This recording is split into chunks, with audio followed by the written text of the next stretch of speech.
Hello friends, स्वागत है आप सभी का एग्जाम प्लेटफॉर्म में।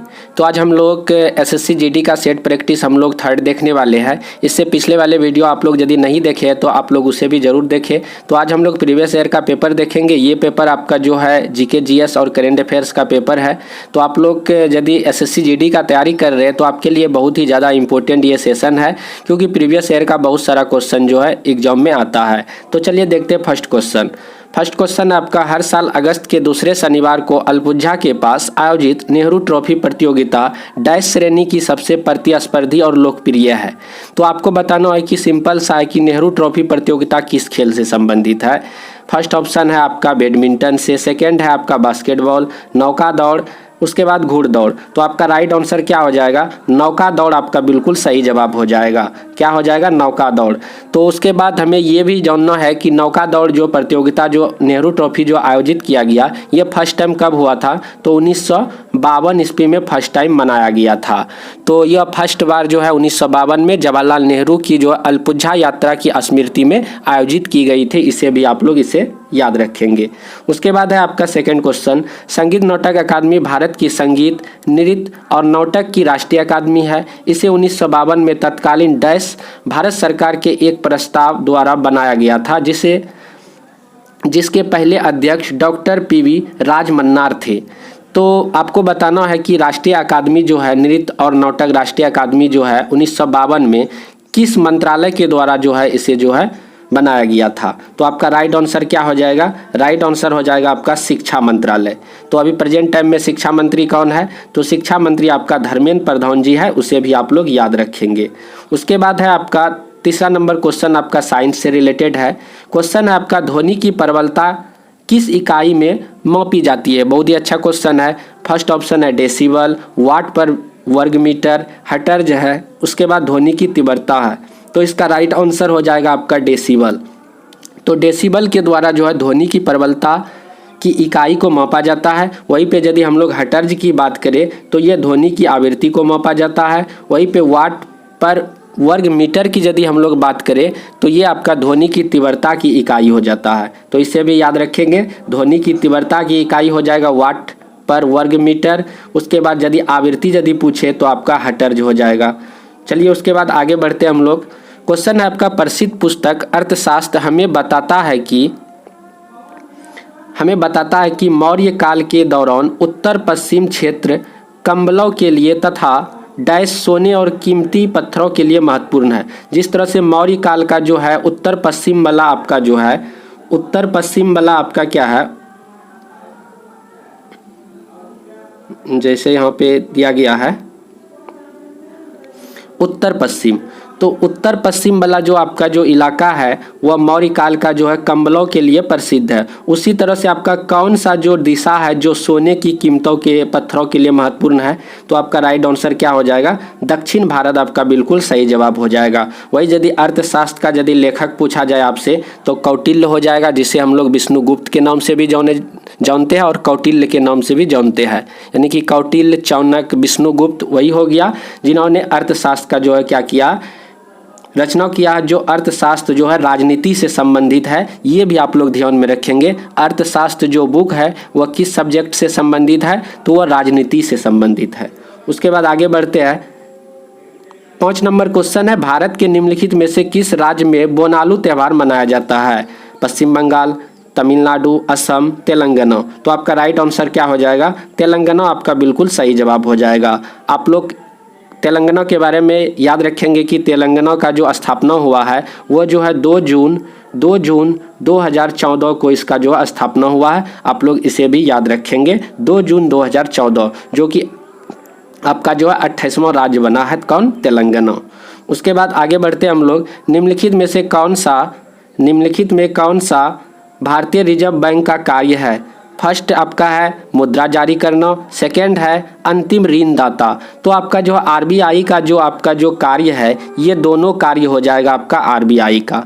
मुद्रा भी जारी करता है आरबीआई और अंतिम ऋणदाता भी होता है आरबीआई। तो आरबीआई के बारे में हमें ये भी याद रखना पड़ेगा कि इसका जो स्थापना कब हुआ है। तो इसका स्थापना young Hilton young Hilton committee या आयोग के द्वारा 1935 में इसका स्थापना किया गया। 1 अप्रैल 1935 में इसका स्थापना हुआ, 1935 ईस्वी में। आप लोग इसे भी याद रखेंगे।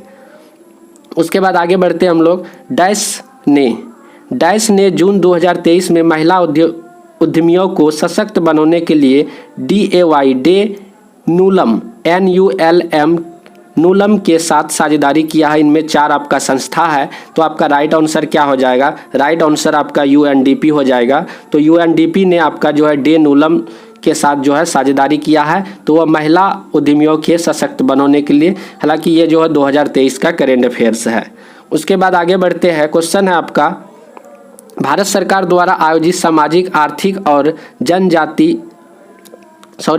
जाति जनगणना 2011 में वंचना को मापने के लिए मापदंडों में से कौन सा एक नहीं है? तो इसका राइट आंसर हो जाएगा ऑप्शन नंबर 1, ऐसे परिवार जिनमें 15 से 59 वर्ष की कोई वयस्क महिला न हो। ये जो है मापदंडों में से कोई एक नहीं है। बाद बाकी सारा हो जाएगा। जैसे सेकंड में है दिव्यांग सदस्यों वाले परिवार, ऐसे परिवार जिनमें केवल एक कमरा और एक कोई ठोस दीवार या छत ना हो, ये भी होगा। लेकिन आपका ऑप्शन नंबर 1 वाला जो है बिल्कुल ही नहीं होगा, यानी कि सही जवाब आपका ऑप्शन नंबर 1 हो जाएगा।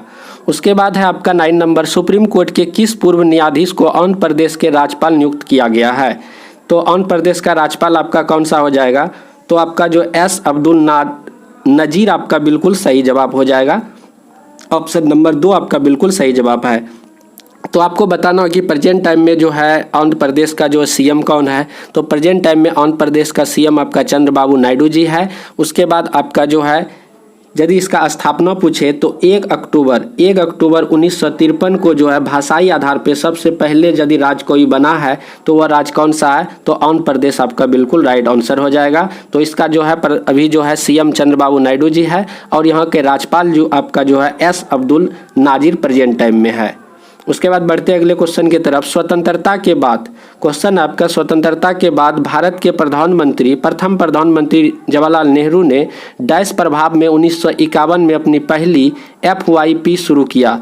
तो ये जो है जवाहरलाल नेहरू जो है समाजवादी प्रभाव, क्या हो जाएगा? समाजवादी प्रभाव में 1951 ईस्वी में अपनी पहली FYP शुरू किया था। ये आपका राइट आंसर हो जाएगा, समाजवादी प्रभाव। उसके बाद आगे है 11 नंबर क्वेश्चन, बहुत ही अच्छा क्वेश्चन है। क्वेश्चन है आपका, भारत में अनुच्छेद 333 के प्रावधानों के अधीन प्रत्येक राज्य की विधानसभा में डैश सदस्यों से अधिक नहीं होंगे। तो आपको बताना है कि प्रत्येक राज्य में जो है मैक्सिमम जो है कितना सदस्य हो सकता है? तो इसका सही जवाब क्या हो जाएगा? 500। मैक्सिमम 500 हो सकता है विधानसभा सीट, इससे ज़्यादा नहीं हो सकता। तो ये आर्टिकल कितनों के तहत? आर्टिकल आपका हो जाएगा कितना? आर्टिकल हो जाएगा 333। इसे भी आप लोग याद रखेंगे। उसके बाद है अमृतसर की संधि किस वर्ष हस्ताक्षरित हुई है? तो आपको बताना है। तो ये जो है आपका राइट आंसर क्या हो जाएगा? राइट आंसर 1809 ईस्वी में हो जाएगा आपका बिल्कुल सही जवाब। तो रंजीत सिंह और मेटकॉप के बीच जो है अमृतसर के संधि हुआ, इसे भी आप लोग याद रखेंगे। ये 1809 ईस्वी में बिल्कुल सही जवाब हो जाएगा। उसके बाद है उत्तर प्रदेश की इंडो फारसी नृत्य शैली का नाम बताना है। तो देखिए ये क्वेश्चन बनाने में बहुत ही इजी है, क्योंकि हमें ये पता करना कि उत्तर प्रदेश का कौन सा नृत्य है। जैसे फर्स्ट ऑप्शन में है कथक, सेकंड में है गरबा, थर्ड में है छऊ, 4 में है कथकली। तो हम लोग जानते हैं कि गरबा जो है आपका जो है गुजरात का है, छऊ जो है जैसे कि पश्चिम बंगाल, उड़ीसा, उसके बाद आपका जो है झारखंड में मनाया जाता है, उसके बाद छत्तीसगढ़ में भी मनाया जाता है। कथकली आपका जो है केरल में मनाया जाता है। बच गया आपका कौन सा? कथक। तो कथक आपका जो है कहाँ पे? उत्तर प्रदेश के लिए आपका जाना जाता है। तो कथक आपका जो उत्तर प्रदेश में मनाया जाता है। आपका राइट आंसर क्या हो जाएगा? राइट आंसर आपका हो जाएगा कथक, जो कि कथक नृत्य से जो है एक बिरजू महाराज जी है वो जाने जाते हैं। तो कथक नृत्य का जो है सबसे ज़्यादा इम्पोर्टेंट कोई जो है नृत्य जो है तो वो जो है बिरजू महाराज जी है। उसके बाद बढ़ते आगे हम लोग। पन्नालाल घोष किस संगीत वाद्य यंत्र के लिए प्रसिद्ध है? तो पन्नालाल घोष जी क्या बजाते हैं? तो आपका राइट आंसर क्या हो जाएगा? बांसुरी आपका बिल्कुल सही जवाब हो जाएगा। क्या हो जाएगा? बांसुरी। तो बांसुरी आपका बिल्कुल सही है। उसी तरह से शहनाई यदि पूछे तो बिस्मिल्लाह खां आपका हो जाएगा, बिस्मिल्लाह खां आपका शहनाई हो जाएगा। तबला जो है अल्लाह रखा खां हो जाएगा, जाकिर हुसैन हो जाएगा, तो जाकिर हुसैन अल्लाह रखा खां तबला हो जाएगा। आपका जो है बिस्मिल्लाह खां आपका शहनाई वादक हो जाएगा। यहाँ पे बांसुरी वादक के बारे में पूछा गया है कि पन्नालाल घोष, तो पन्नालाल घोष आपका जो है क्या हो जाएगा, बांसुरी वादक हो जाएगा। उसके बाद बढ़ते हैं अगले क्वेश्चन की तरफ। भारत में दूसरे chief of defence staff CDS के रूप में किसे नियुक्त किया गया है? तो सेकेंड सीडीएस कौन बने हैं? तो सेकेंड सीडीएस आपका जो लेफ्टिनेंट जनरल अनिल चौहान आपका बिल्कुल सही जवाब हो जाएगा। तो ऑप्शन नंबर 4 आपका बिल्कुल सही जवाब है। उसके बाद है निम्नलिखित में से कौन सा शब्द क्रिकेट से संबंधित नहीं है? तो आपको बताना है कि क्रिकेट से कौन सा शब्द जो है नहीं है। जैसे फर्स्ट में है ईगल, बास्केट, तो ये जो दोनों जो है क्रिकेट से संबंधित नहीं है, इसीलिए आपका ऑप्शन नंबर 4 हो जाएगा, 1 और 2 दोनों। तो क्रिकेट से संबंधित 1 और 2 दोनों नहीं है। तो क्रिकेट से संबंधित जैसे आपका जो है बॉल हो जाएगा, बैट हो जाएगा, उसके बाद पॉइंट हो जाएगा, स्लिप पॉइंट हो जाएगा, कवर हो जाएगा। इस तरह से यदि कोई शब्द आता तो आपका क्रिकेट से संबंधित होता, लेकिन ऐसा कुछ भी यहाँ पे नहीं है। तो ये दोनों क्रिकेट से संबंधित नहीं है। उसके बाद 17 नंबर क्वेश्चन है, भारतीय खिलाड़ी लिएंडर पेस कौन सा खेल खेलते हैं? आपको बताना है कि लिएंडर पेस के बारे में, जैसे badminton, table tennis, cricket, lawn tennis. तो लिएंडर पेस का खेल का नाम हो जाएगा लॉन टेनिस। आपका बिल्कुल सही जवाब हो जाएगा। उसके बाद है आपका सरकार को सलाह देने के लिए नीति आयोग नामक एक डैश टैंक की स्थापना किया गया है या की गई है। तो सरकार को सलाह देने के लिए नीति आयोग नामक एक डैश टैंक की स्थापना की गई। जैसे फर्स्ट ऑप्शन पे है नैतिक सोच, सामाजिक सोच, धार्मिक विचार, नीतिगत विचार। तो आपका राइट आंसर क्या हो जाएगा? तो आप लोग भी बताएंगे। तो इसका सही जवाब हो जाएगा ऑप्शन नंबर 4, नीतिगत विचार आपका बिल्कुल सही जवाब हो जाएगा। तो इसी तरह से हम लोग नीति आयोग के बारे में याद रखेंगे कि ये जो है 1 जनवरी